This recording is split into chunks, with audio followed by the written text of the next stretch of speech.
Algunas escenas de este programa han sido recreadas. En California, los detectives investigaron un horrible asesinato. El sospechoso huyó, pero lo atraparon en Arizona. Su confinamiento no duró mucho. Escapó y desapareció en el Gran Cañón, robando y secuestrando turistas a su paso. Para detener al evasivo asesino, agentes del FBI y oficiales locales unieron sus fuerzas en una peligrosa cacería. La evidencia se acumula, no tienen sospechosos evidentes. El centro de comercio es bombardeado. Ted Kaczynski es arrestado. Fugitivo a un prófugo.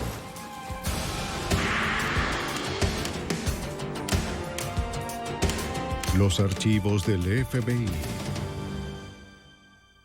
Un asesino andaba suelto en uno de los destinos turísticos más populares de Estados Unidos. Armado y desesperado, evadió a las fuerzas de seguridad en todo momento. A medida que se acercaba el fin de semana del 4 de julio, miles de personas se convirtieron en objetivos. Soy Jim Castron, exdirector del FBI en Nueva York. Los agentes usaron cualquier medio necesario para rastrear al asesino antes de que volviera a atacar. Cacería. En la madrugada del 20 de septiembre de 1990, un hombre pescaba en el río Burnt Scott, cerca de Stockton, California. Sintió un tirón y arrastró algo pesado.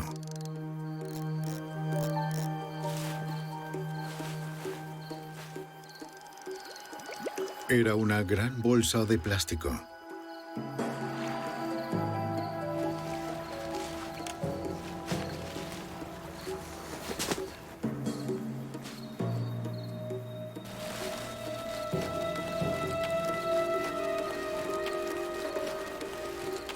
Adentro había una pierna humana.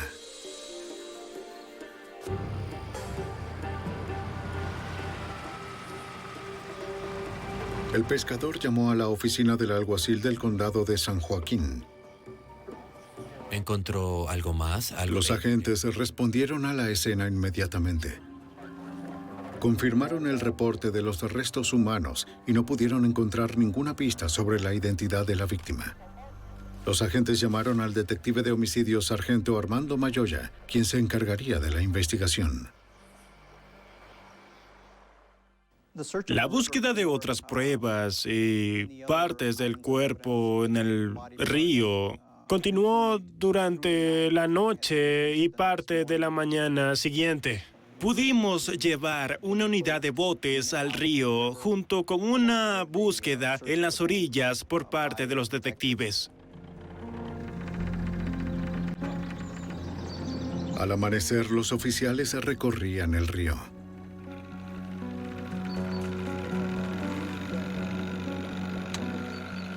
Mientras ellos revisaban las aguas más profundas, los detectives caminaban por la orilla.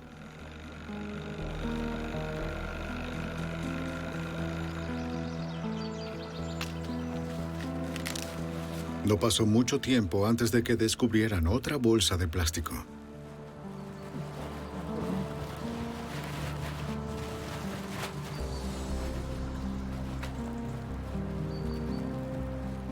Dentro había 2 brazos. Las muñecas estaban atadas con cinta adhesiva.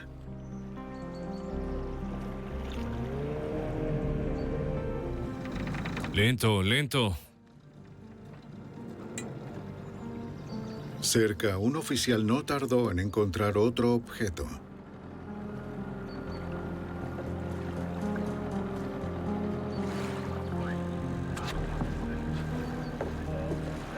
Era un torso humano envuelto en una sábana.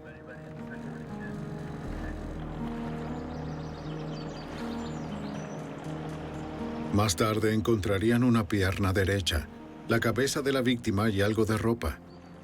Todo en bolsas de plástico separadas. Después de horas buscando, los oficiales encontraron todos los restos de un hombre adulto. No conocían su identidad. Fue un caso de asesinato bastante brutal. Que alguien se tomara el tiempo para desmembrar a una persona y para transportarla en diferentes bolsas y deshacerse del cuerpo sin importarle nada, es muy insensible y frío. En la morgue, un forense examinó los restos. Determinó que a la víctima la habían desmembrado con un cuchillo de sierra. Tomaría más tiempo determinar la causa de muerte real o si el hombre estaba vivo cuando fue desmembrado. Los detectives registraron la ropa y encontraron una billetera que contenía una licencia de conducir de California. Pertenecía a Sam Lee McCulloch, de 40 años, de Stockton. Los registros policiales mostraban que McCulloch tenía un registro de arrestos. Sus huellas dactilares confirmaron su identidad. Después de informar a la familia, se obtuvo permiso para revisar su casa. Una vez que la víctima fue identificada y obtuvimos un nombre y un lugar donde vivía, fuimos a la dirección de la víctima.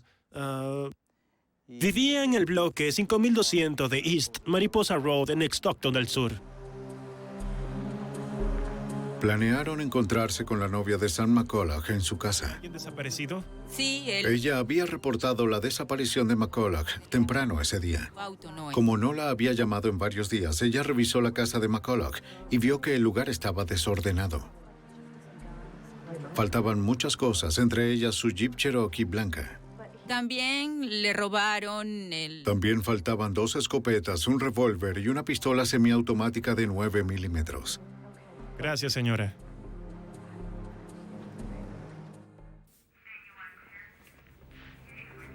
Detectives y oficiales examinaron la casa de McCulloch. Observando las huellas en el suelo, hicieron una búsqueda electrostática para revelar los detalles de las huellas, que parecían hechas por botas. Los investigadores también recuperaron huellas dactilares, pero ninguna era ajena a la casa. Si el asesinato ocurrió en la casa, el asesino se había llevado cualquier evidencia obvia. En un homicidio así, uno esperaría encontrar sangre por todas partes, en manchas. La persona que estuvo involucrada en este caso se tomó mucho tiempo para limpiar y esconder sus huellas. En el baño, un oficial hizo un descubrimiento importante. Estábamos a punto de salir cuando pasamos una linterna por el área de la bañera y vimos un reflejo de la zona del desagüe. Parecía el brillo de una lentejuela. Los investigadores sabían que se trataba de colágeno, una sustancia en los huesos que tiene una calidad particularmente reflectante. Mirando un poco más profundo en el desagüe, encontramos sangre, tejido y hueso y una gran cantidad de cabello. Y en base a eso, había una gran probabilidad en ese momento de que la víctima hubiera sido desmembrada en la bañera de la residencia. Sigue por aquí. Acércate. Toma un poco. Las pruebas de laboratorio más tarde harían coincidir la sangre y el cabello con los de Sam McCulloch. Finalmente, el forense determinó que McCulloch había muerto antes de ser desmembrado. La causa de la muerte fue una herida de bala en la frente. ¿Qué calibre cree que tiene, Doc? Las quemaduras de pólvora indicaban que le habían disparado a quemarropa. El forense extrajo los fragmentos de la bala y los envió al laboratorio de balística estatal. Los forenses estudiaron el tamaño, el peso y la composición de los fragmentos y determinaron que el arma homicida era un rifle calibre 22. Al comparar los fragmentos con balas disparadas con armas de muestra, se pueden identificar modelos específicos. Los forenses del Departamento de Justicia de California creían que el arma utilizada fue probablemente un rifle de la marca Westerfield.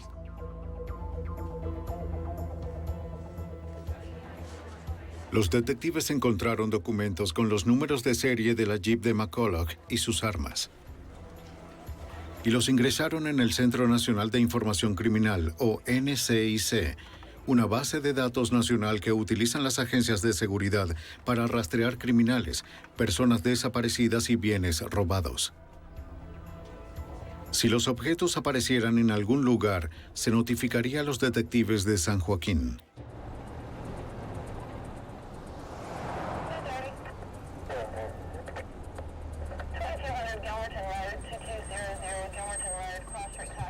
A los pocos días, un oficial de policía de Stockton encontró la Jeep de la víctima abandonada a varios kilómetros de la casa de McCulloch.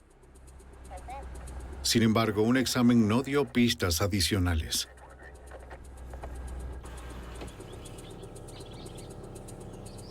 Los investigadores no tenían pistas sobre el asesino.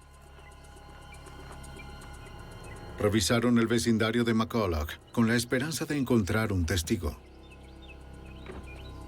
¿Puedo ayudarlo? Nadie reportó ver o escuchar nada fuera de lo común.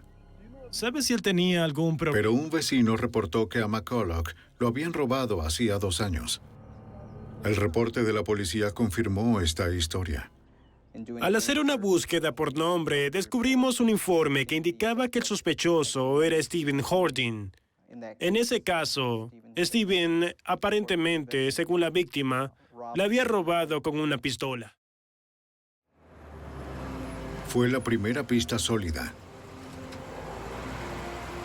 Stephen Hording no estaba en la última dirección conocida, así que los detectives localizaron a su hermano mayor, quien era un oficial de policía del campus en una universidad cercana. Le dijo a los detectives que Stephen era uno de sus 5 hermanos y que era especialmente cercano a uno de ellos, Danny Ray Hording. Stephen y Danny pasaban mucho tiempo juntos.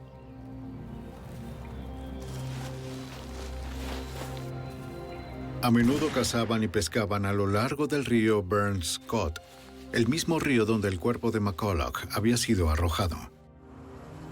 Les contó a los detectives sobre un viaje de caza que Stephen y Danny habían hecho. Le habían disparado a un ciervo, lo habían llevado a su casa y lo habían desmembrado en la bañera de la casa. Y eso fue significativo para nosotros, que la víctima había sido desmembrada de la misma manera. Muy bien. El hermano mayor de Hording agregó otro detalle familiar a los detectives. Después de masacrar al ciervo, Danny había colocado las extremidades del animal en bolsas de basura de plástico negro. Los detectives pensaron que la historia tenía una extraña semejanza con el homicidio de Sam McCulloch. Le pidieron al hermano que identificara algunas prendas de vestir encontradas en el río Burns Scott en una bolsa que contenía partes de un cadáver. Dijo que los shorts negros y la franela se parecían a las que su hermano usaba. La policía notó que nadie en la familia Hording había visto a Stephen o a Danny desde el 19 de septiembre, el día en que Sam McCulloch probablemente fue asesinado. La investigación avanzó hasta el punto en que había suficiente causa probable para presentar el caso ante el juez, así que se emitió una orden de allanamiento para Stephen y Danny, junto con una orden de arresto. El 20 de noviembre de 1990, 2 meses después del asesinato, los oficiales de San Joaquín regresaron al remolque de los hermanos ubicado detrás de la casa de sus padres.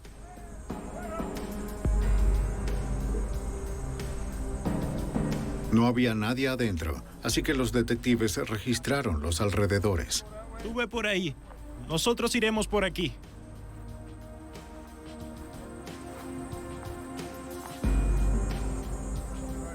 Sí, eso parece.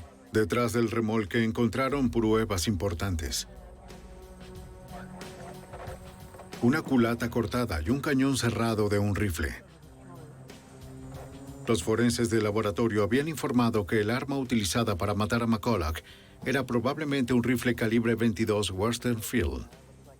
El cañón que se encontró junto a la casa del sospechoso era un cañón calibre 22 Westerfield. Al día siguiente, los agentes regresaron al remolque. Uno de los hermanos, Stephen Horning, estaba allí. De arresto. Dese la vuelta y ponga las manos en la espalda. Fue arrestado y acusado de asesinato. El segundo sospechoso, Danny Ray Horning, no estaba en ninguna parte.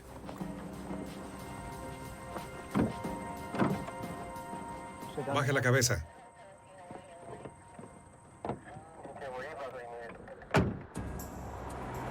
En la cárcel del condado de San Joaquín, California, en diciembre de 1990, los detectives detuvieron a un sospechoso del asesinato y desmembramiento de Sam McCulloch.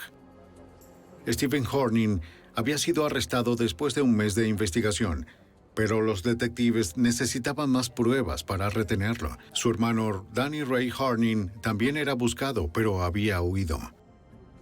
Stephen juró que no tenía nada que ver con el asesinato y dijo que no sabía dónde estaba Danny. Como Stephen no les ayudaba a localizar a Danny, los investigadores se dirigieron al padre de los hermanos en busca de respuestas. El señor Horning ofreció información valiosa sobre el arma homicida al detective Armando Mayoya. Después de hablar con el padre del sospechoso, me enteré de que a Danny lo habían visto con un rifle calibre 22. Su padre dijo que Danny y Stephen habían estado detrás del remolque cuando Danny le disparó a un perro con el rifle. Y luego Stephen le disparó con una ballesta. El señor Horning creía que sus hijos habían enterrado al perro en el terreno detrás del remolque. Los investigadores buscaron en el patio de los hermanos. Notaron que un área parecía estar cubierta con tierra recién excavada y comenzaron a excavar. Encontraron al perro y cuando lo revisó el detective, le encontraron una bala en el cerebro. La bala fue procesada en el laboratorio de balística estatal. Los forenses determinaron que el perro fue asesinado con un rifle calibre 22 Western Field, el mismo modelo que se usó para asesinar a Sam McCulloch. El técnico comparó la bala del perro con la que mató a McCulloch. Las pruebas indicaron que era probable que ambas balas se dispararon con la misma arma. Los detectives regresaron a la cárcel del condado y enfrentaron a Stephen Horning. Describieron la evidencia balística explicando que la bala del perro era similar a la bala que mató a Sam McCulloch y que su hermano Danny había sido visto con un Western Field calibre 22. ¿Por qué no me dices dónde está Danny? Al darse cuenta de que el caso contra ellos era fuerte, Stephen decidió cooperar. Afirmó que Danny había participado en el primer robo de McCulloch hace 2 años. Danny había jurado matar a McCulloch por presentar cargos, pero luego fue a la cárcel por abuso sexual infantil. Cuando salió unos meses antes de la muerte de McCulloch, Danny mencionó que había vuelto a robarle. No participé en el robo, solo los... Como ninguna evidencia física implicaba a Stephen en la muerte de Sam McCulloch, los investigadores retiraron la acusación de asesinato en su contra. Necesitaban encontrar a su hermano, pero Danny Ray Horning había desaparecido. Durante 6 meses, el detective Armando Mayoya trabajó en el caso, pero no encontró nuevas pistas. Luego, el 22 de marzo de 1991, las autoridades de Winslow, Arizona, se pusieron en contacto con él para hablar de Horning. Recibí una llamada del Departamento de Policía de Winslow para informarme de que había sido arrestado en un robo a un banco. Ese día, Horning había entrado en el Valley National Bank en Winslow, a más de 1.200 kilómetros al este de Stockton, California. Apuntó con su pistola de 9 milímetros al gerente del banco mientras una cajera llenaba una bolsa con $25,000. Mientras estaba en la otra habitación, la cajera activó una alarma silenciosa. A una cuadra del departamento de policía de Winslow, el detective Elmer Hussey atendió la llamada. Llegué al lugar en un auto civil en el que pude ocultarme.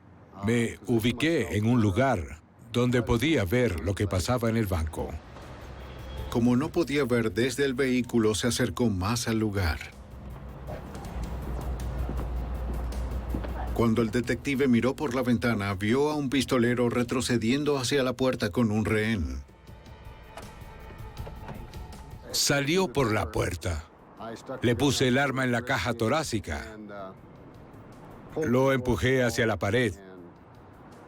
Y le quité la bolsa de dinero. ¡Voltéate! El sospechoso llevaba una pistola de 9 milímetros. El detective Hussey determinó que el nombre del sospechoso era Danny Ray Horning. Un chequeo en el NCIC reveló la orden de arresto por asesinato en California. Hussey describió el arma recuperada al detective Mayoya. Me informaron que tenían en su poder una pistola semiautomática de 9 milímetros. Me dieron el número del serial. Eso confirmó que era el arma que se llevaron de la residencia de la víctima, McCulloch. En Arizona condenaron a Horning por robo a mano armada, secuestro y agresión. En el juicio desafió a un juez a dictar la sentencia más dura posible, jurando escapar en el plazo de 1 año. El juez aceptó la impugnación y condenó a Horning a 4 cadenas perpetuas. Las autoridades de California decidieron no extraditarlo para que cumpliera su condena en la prisión estatal de Arizona, en Florencia.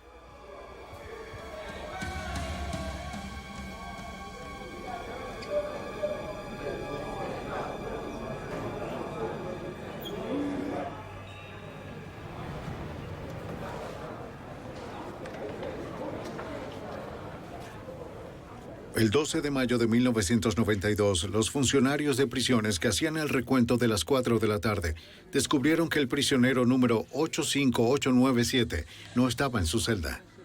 La prisión fue cerrada y registrada a fondo. Pero Danny Ray Horning no estaba en ninguna parte.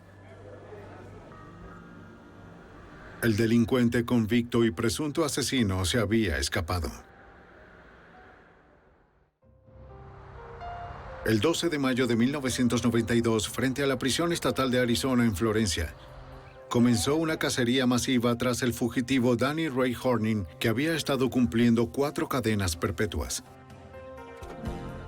Horning también era sospechoso de un horrible desmembramiento en California. El rastreador de fugitivos del Departamento Correccional de Arizona, Doug Shuster, ayudó a organizar la búsqueda. Tenemos muchos rastreadores expertos, perros, vehículos, todo el equipo. El plan era rastrearlo y detenerlo.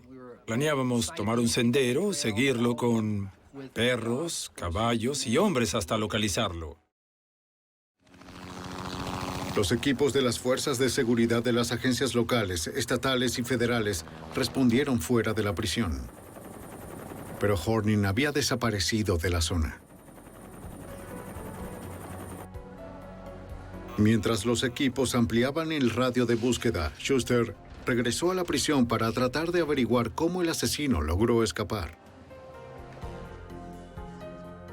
Funcionarios de la prisión se pusieron en contacto con el FBI para ayudar en la investigación. Las autoridades primero revisaron los registros de Horning. El prisionero había sido alojado en la unidad central, la zona más segura de la prisión. No había evidencia de un túnel o de muros rotos. Interrogaron a los oficiales y a los reclusos para determinar las últimas acciones de Horning en la prisión. Doug Schuster primero determinó por qué Horning no estaba en su celda cerrada. En un momento dado, no todos los reclusos están encerrados en una celda. Algunos están trabajando en la cocina, otros trabajando aquí o allá. Así que tienes una parte de los reclusos que no están en sus celdas. Otra parte se contabilizaría a través de una hoja de salida. El personal veía a alguien y decía, estos 4 internos están en la cocina trabajando, por eso no estaban en su celda durante el conteo. Los investigadores se enteraron de que a Horning se le había asignado un trabajo de conserjería, que incluía la limpieza de la enfermería.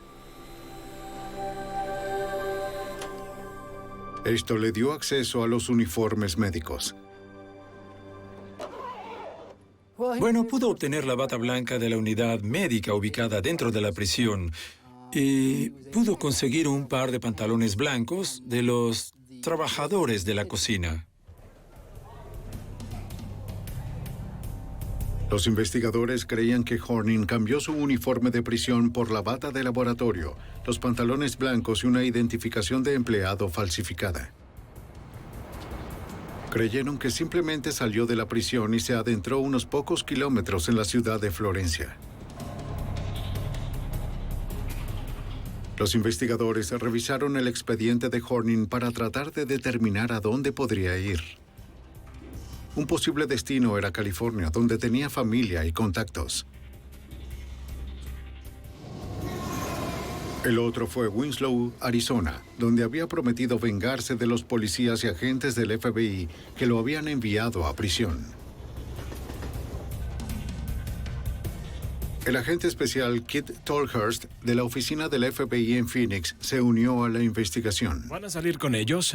¿Van a llevar perros de búsqueda? Trabajaría en colaboración con el Departamento Correccional para detener a Horning antes de que volviera a atacar.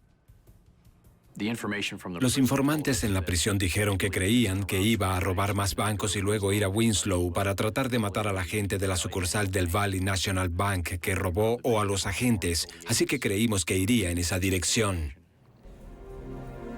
El agente examinó los objetos que quedaban en la celda de Horning. Los enviarían a criminólogos de la Academia del FBI en Quantico, Virginia. Comenzamos a trabajar con nuestra unidad de ciencias del comportamiento también para ver si podían hacerle un perfil y así averiguar si es el tipo de persona que llevaría a cabo sus amenazas. Y básicamente concluimos que sí sería capaz de llevar a cabo ese tipo de amenazas. Si Horning estaba dispuesto a matar a agentes del FBI, nadie estaría a salvo. La primera pista sólida en la casa de Horning llegó 3 días después de su fuga. El 15 de mayo, los oficiales del alguacil del condado de Pinal respondieron a una llamada desde una hacienda a 24 kilómetros al oeste de la prisión. El dueño dijo que habían robado la casa.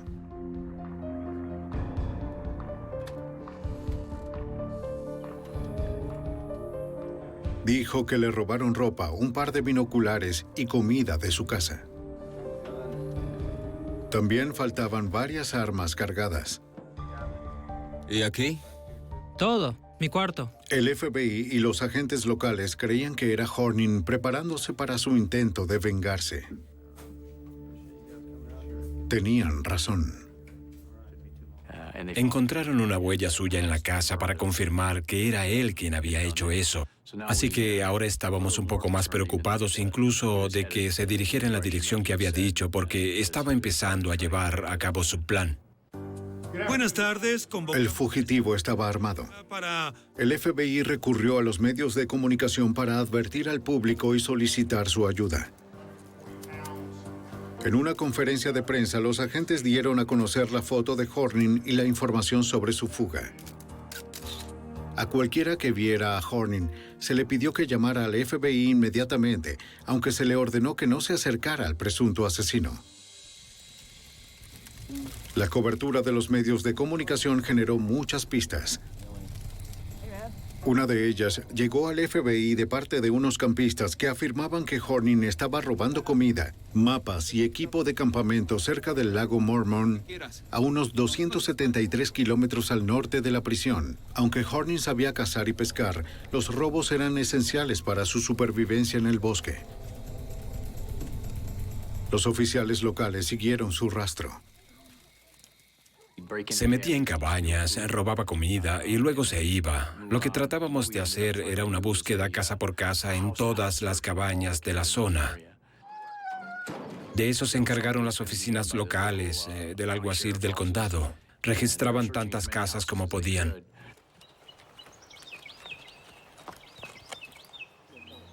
Horning se estaba acercando al Parque Nacional del Gran Cañón. Comenzaba la temporada turística de verano, lo que significaba que miles de personas estarían en peligro. Tenían que encontrarlo antes de que alguien saliera herido. Basándose en el rastro de Horning hacia el norte, los equipos de búsqueda de fugitivos del Departamento Correccional de Arizona y los departamentos del alguacil centraron su búsqueda en el condado de Coconino. Fue una tarea muy grande. El condado de Coconino posee más de 18,000 acres de bosques y terreno difícil. La cobertura perfecta para un fugitivo. Fuimos a las montañas, a la zona del lago Mormón. Había árboles, montañas, rocas, colinas, helicópteros, una gran cantidad de movilización, radios, perros, caballos, remolques. Fue algo masivo.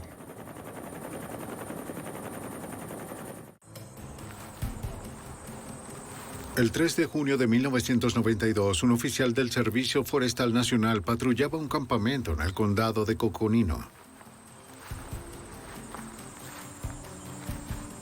El oficial vio a Horning saliendo de un área boscosa. Era demasiado peligroso para un oficial solitario seguir al asesino armado al bosque.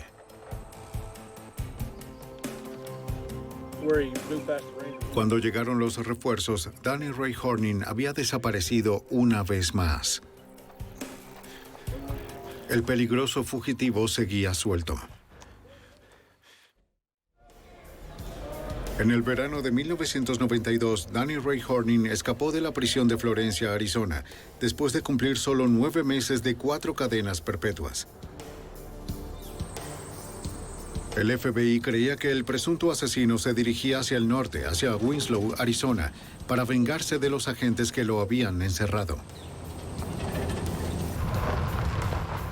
El 11 de junio, los agentes respondieron al reporte de un robo de una cabaña cerca del pueblo de Pine, a medio camino entre la prisión y Winslow. Esta vez Horning robó una camioneta y trató de que lo vieran como una celebridad prófuga, según el agente especial del FBI, Kid Tolhurst. Más armas fueron robadas de allí. Y ahí es donde dejó una nota que decía: "Gracias por los artículos, Danny Ray". Estaba tratando de dar a conocer el nombre de su héroe popular, supongo. Cuando la noticia llegó a los medios, a los investigadores les preocupaba que el público no entendiera lo peligroso que era Horning. Ellos sabían que había descuartizado a un hombre en California. Ahora Horning tenía un vehículo, estaba armado y estaba cerca del Parque Nacional del Gran Cañón, mientras decenas de miles de turistas comenzaban sus vacaciones.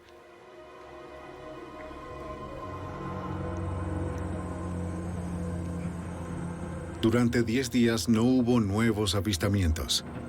Con la camioneta, puede que ya estuviera a cientos de kilómetros de distancia.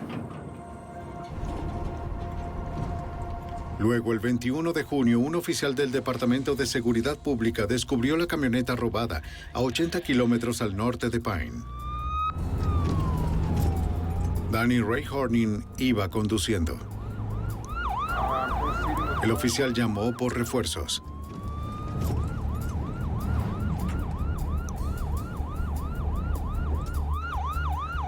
Antes de que otros oficiales pudieran responder, Horning se bajó de la camioneta y huyó a pie al bosque que ya conocía. Los agentes del FBI respondieron inmediatamente. En la camioneta encontraron otra nota firmada por Horning. Pine, Arizona está en el área boscosa en el norte de Arizona. A lo largo del camino de Florencia a Pine, él casi llega a Winslow. Así que se estaba acercando mucho a la zona que nos preocupaba. Sabíamos que tenía armas, sabíamos que tenía el vehículo. Se metió en esa zona y nos hizo creer aún más que iba a intentar llevar a cabo sus amenazas. Las autoridades de Winslow no eran las únicas en peligro. El FBI estableció un puesto de mando de campo dentro del Parque Nacional del Gran Cañón, donde Horning era una amenaza para miles de turistas. Rastrearon los avistamientos confirmados, trazando los movimientos de Horning. Los agentes coordinaron la respuesta a cada avistamiento y transmitieron la información entre las distintas agencias de seguridad involucradas.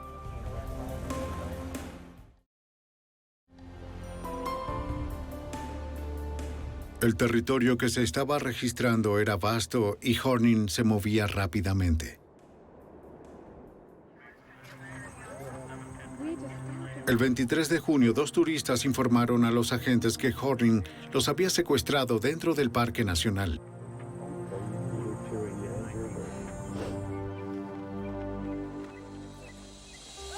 La pareja dijo que estaban en un estacionamiento el día anterior cuando Horning los apuntó y se apoderó de su auto. Exigió que lo llevaran al borde del cañón. ¡Conduce! ¡No te preocupes! ¡Cállate! Se registró en una habitación del hotel y obligó a sus cautivos a entrar. Ustedes dos, silencio. Su arma les impidió pedir ayuda. ¿Entienden? La pareja temía que pudiera dispararles en cualquier momento. Necesito que liberen. Horning grabó un mensaje para las autoridades. Pidió que suspendieran su búsqueda. 3 días. También ordenó la liberación de uno de sus hermanos de la prisión y un rescate de $1 millón por la liberación de una familia que planeaba secuestrar a cambio de la pareja sin hijos. Al día siguiente, Horning obligó a la pareja a llevarlo a una tienda donde compró equipo de campamento, ropa nueva y comida. Pero antes de que encontrara una familia con hijos que secuestrar, un oficial del servicio forestal lo reconoció y comenzó a seguir el auto. ¡Vamos, vamos! ¡Muévete! Horning le disparó al oficial, por lo que tuvo que reducir la velocidad. Obligó al conductor a acelerar. ¡Vamos! ¡Cállate! ¡Vámonos!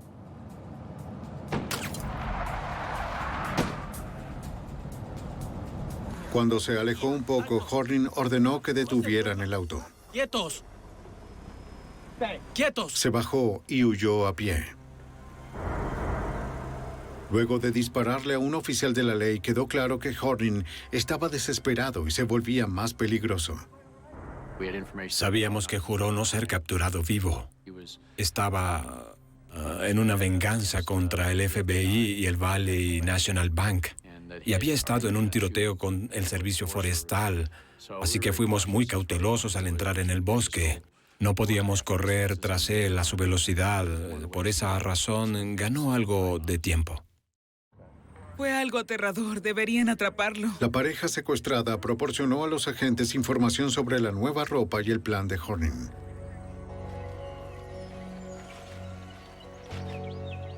Una vez más, grupos armados de búsqueda recorrieron el área donde Horning fue visto por última vez.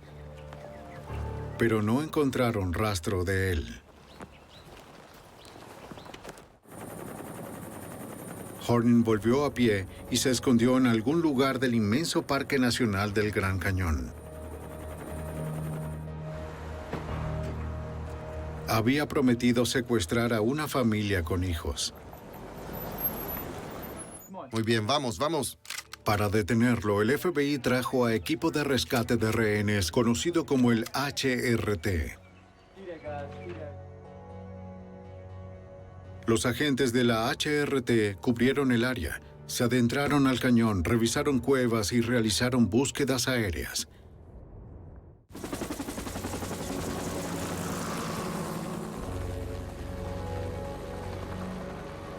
Tenían que encontrar al sospechoso antes de que tuviera la oportunidad de volver a matar.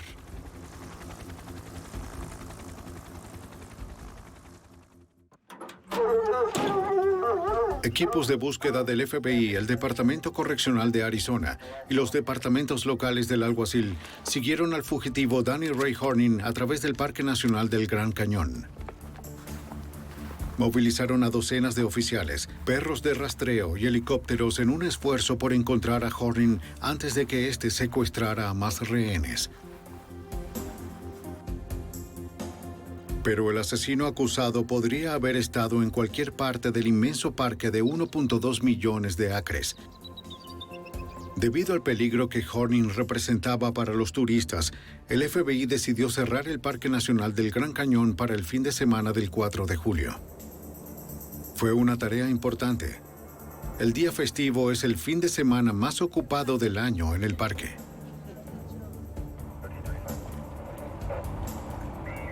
También fue la primera vez en los 73 años de historia del parque que fue cerrado debido a una amenaza criminal. Pero Horning era lo suficientemente peligroso como para justificar la acción extrema, según el agente especial del FBI, Keith Tolhurst. Se estaba moviendo dentro del cañón y no podíamos controlarlo porque había demasiada gente en el cañón, así que íbamos a intentar que todo el mundo pasara por los controles de carretera para encontrarlo. A los nuevos visitantes se les negó el acceso y a los que ya estaban en el parque se les pidió irse. La policía estableció puntos de control en las entradas y salidas alrededor del Gran Cañón. Registraron vehículos e informaron a los conductores de Horning. Pero no lo detuvieron a tiempo. ¡Vamos! El 4 de julio, 2 turistas británicos se preparaban para abandonar el parque cuando un hombre armado se les acercó.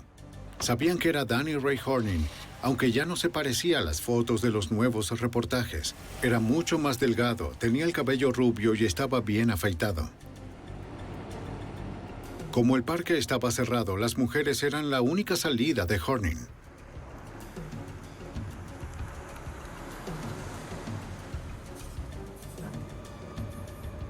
En un punto de control, un guardabosques detuvo el auto y habló con los 3 que estaban adentro. Horning amenazó con matar a las mujeres si le contaban a alguien. ¿Todos ustedes se conocen? Las mujeres tuvieron que actuar con calma mientras Horning les apuntaba con un arma.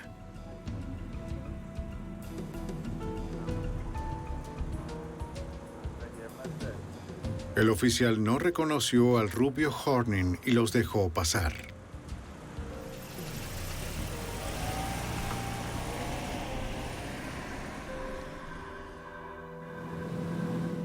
Una vez que salieron del parque, las obligó a conducir 96 kilómetros hacia el sur hasta Williams, Arizona. Cuando estaban lejos de la policía y del Gran Cañón, Horning les ordenó que detuvieran el auto. No se muevan.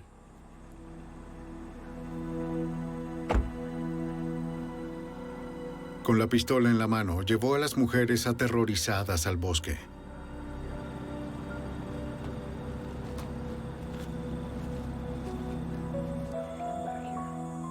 Ellas creían que Horning las ejecutaría allí.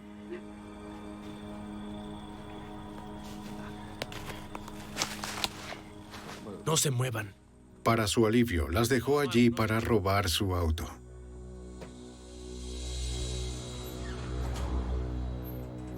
Las mujeres lograron liberarse y corrieron a una tienda. Una empleada llamó a las autoridades y le dijeron que había un oficial cerca. Las mujeres estaban aterrorizadas, pero estaban ilesas. Señoras, ¿están bien? Proporcionaron a la policía información actualizada sobre Horning, como su nueva imagen y su vehículo de escape. Pusimos una descripción del auto que les había robado a las mujeres, y un oficial del Departamento de Seguridad vio ese auto yendo del Gran Cañón hacia Phoenix.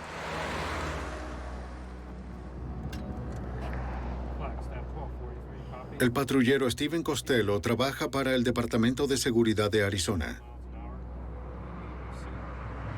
Cuando vio pasar a Horning, empezó a seguir al fugitivo armado.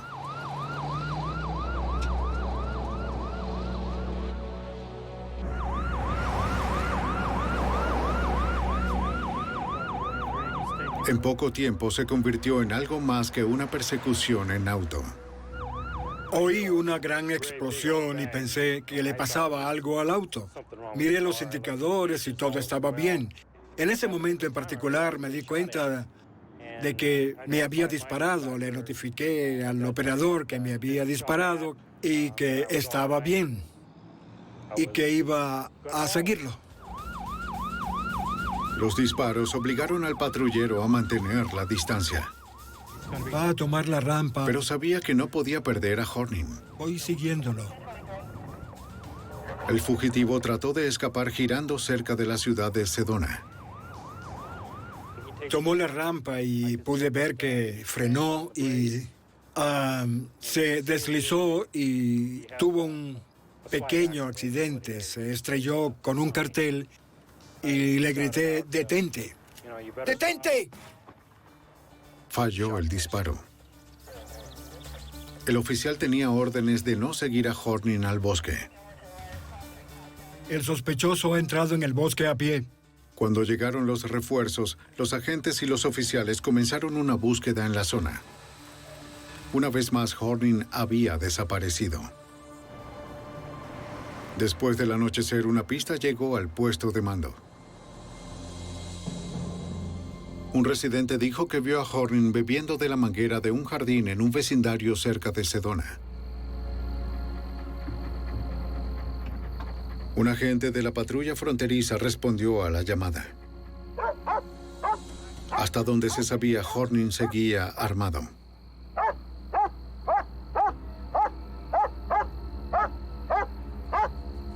Esta vez no disparó.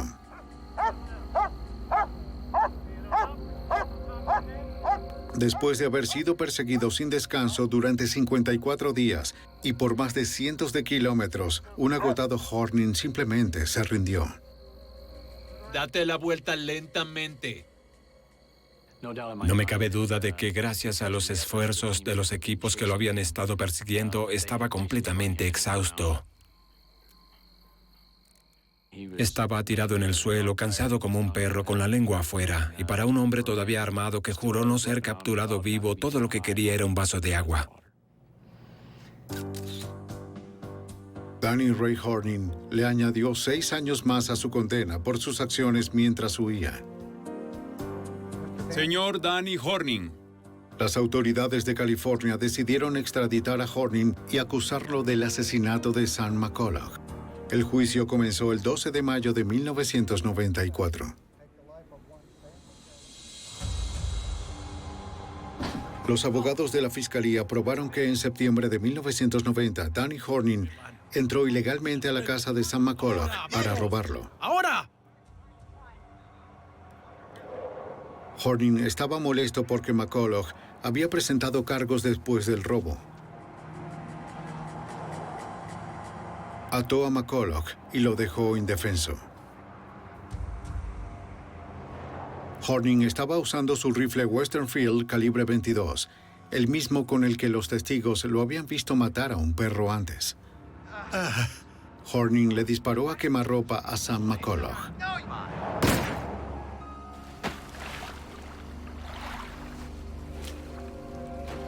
Pequeñas salpicaduras de sangre, así como el tejido humano encontrado en el desagüe, indicaban que Horning probablemente había desmembrado a la víctima en su bañera. Luego tiró las partes del cuerpo al río Burnscott. Sí lo hizo. El 15 de julio de 1994, unos 4 años después de la muerte de Sam McCulloch, un jurado californiano lo declaró culpable de asesinato y lo sentenciaron a muerte. Danny Ray Horning fue enviado a la prisión de San Quintín. Permanece encerrado en la sección de máxima seguridad esperando su condena.